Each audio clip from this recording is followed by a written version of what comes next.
Hello everybody, this is Srinivas Abireddy and I am here to take a session on deletion in a linked list. So the agenda for this particular session will include a basic introduction about the linked list, followed by the scenarios of deletion in a linked list. So the node that needs to be deleted in a linked list could be placed at the beginning, or it could be at the end, or it could be at a given position. Also, a node with a given value could be deleted. At the end of the session, we would summarize whatever that we saw in this session. Let's now get started off with the basic understanding of what a linked list is. So linked list is basically a data structure which consists of a group of nodes linked to each other with the help of references. So the node forms a single unit of a linked list. The node usually consists of two portions. One is the data portion and the reference portion. So a typical node looks something like this. So it has the data plus the reference portion. So the reference portion is the one which points or links it to the other nodes. So this is a basic example of a linked list. The first node is usually called the head node and the last node is typically called the tail node, and the tail node points to null. The linked list has a feature where it can dynamically grow or shrink. Now let's go on to the deletion scenarios in the linked list. Let's look at the scenario 1 of deleting a node in the linked list. So here we're going to delete the node which is present at the beginning. So let us take the example of this particular linked list where we have 3 nodes and we have to delete the first node. So typically the head node is the one that we're going to delete and make the second node as a new head. In order to do that, what we do is we make the current head point to the current heads next. So thereby the current heads gets deleted and the number 2 becomes a new head. So this becomes the new head. Now we'll also have to, the second step for this is that we'll also have to free the previous head. So typically in Python the garbage collection is taken care automatically, but if it has to be done in C or C++, separate free command has to be used for freeing up the memory that's been used by the old head. So let's go through the pseudocode that I've written for this. So if the length of the linked list is 0, we're going to say it's going to be an empty list, else we're going to make the current head point to the heads next and reduce the length of the linked list by 1. So let's look at the scenario 2 where we're going to delete a node which is present at the end of the linked list. So let's consider a sample linked list which consists of 4 nodes, and the node that we're going to delete is the last node which contains the data 4. So in order to do that, the first step involves traversing the linked list with the help of 2 pointers until we reach the tail node and delete the tail node. So let's go through the pseudocode in parallel as well. So the 2 pointers that we're going to use are going to be denoted by current node and the previous node. So both of which are going to point to head initially. So that's what we have seen here. The previous node and the current node points to the head node initially. So at every point of iteration, the previous node occupies the current node or points to the current node, and the current node points to the current node dot next. Here in the next iteration, here the previous node is going to point to 8 and the current node is going to point to the current node dot next, which is 70 here. So at the next iteration, eventually the previous node will point to 70 and the current node will point to 9. At the next iteration, the previous node is going to point to 9 and the current node is going to point to the data element 4.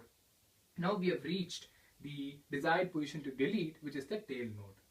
So once we have reached the desired position, what are we going to do in order to delete the tail node is that we're going to point the previous node dot next to null and free the tail node. So the previous node dot next will become null and the length of the linked list is shrinked by 1. So we just completed the scenario where we deleted a node from the linked list which is present at the end. Now let's go on to a scenario where we're going to delete a node and a linked list at a given position. So that involves 2 steps as we saw earlier. So we're going to traverse the list with the help of 2 pointers, the current node and the previous node, as we saw in the previous case as well. So now let's look at the pseudocode in parallel. So what are we going to do is that until we reach the desired position, so we're going to maintain a counter variable which is initialized to 0, and then we have the current node and the previous node pointing to head. So at each point of the iteration, the counter is going to be incremented by 1 and the previous node will be pointing to current node and the current node will be pointing to current node on next. But once we reach the desired position, the previous nodes next will point to the current nodes dot next. So let's just see with an example. So let's consider this example of a linked list where it has 5 nodes. Let us assume that we want to delete the node which is present at the 4th position. So initially the counter will be initialized to 0 At the first iteration, the counter becomes 1 and the current node, which is initially pointing to head, moves to the next node, which is 2, and the previous node still points to the current node. At the next iteration, the counter value becomes 2 and the previous node points to 2 and the current node points to 3. When the counter becomes 3, the previous node points here and the current node points here. So when the counter becomes 4, we have reached the desired position, which is 4. Now what happens is we have the previous node pointing to 3 and the current node pointing to 4. Now what we're going to do is we're going to make previous nodes dot next point to current node dot next. So here 3's next is going to point to 4's next, which is 5. So eventually we have deleted the node which is present at 4. So and we're going to free the current node which is pointing to 4. So with this we were able to delete a given node at a given position. Now let's look at a scenario where we're going to delete a node with a specific value. So let's consider this linked list where we have 3 nodes and we want to delete a node with the value 3. So let's look at the pseudocode in parallel. So we're going to have 2 pointers for traversing the list, where the current node and the previous node, which will be initially pointing to the head. So while traversing the list, as we know, we'll make the previous node point to the current node and the current node will be pointing to the current node dot next at each point of iteration until we reach the desired node. So once we reach the desired position with the value 3, the previous node will make it pointed to the current node dot next here, which is null. So once we do that, eventually we will delete the node with the value 3.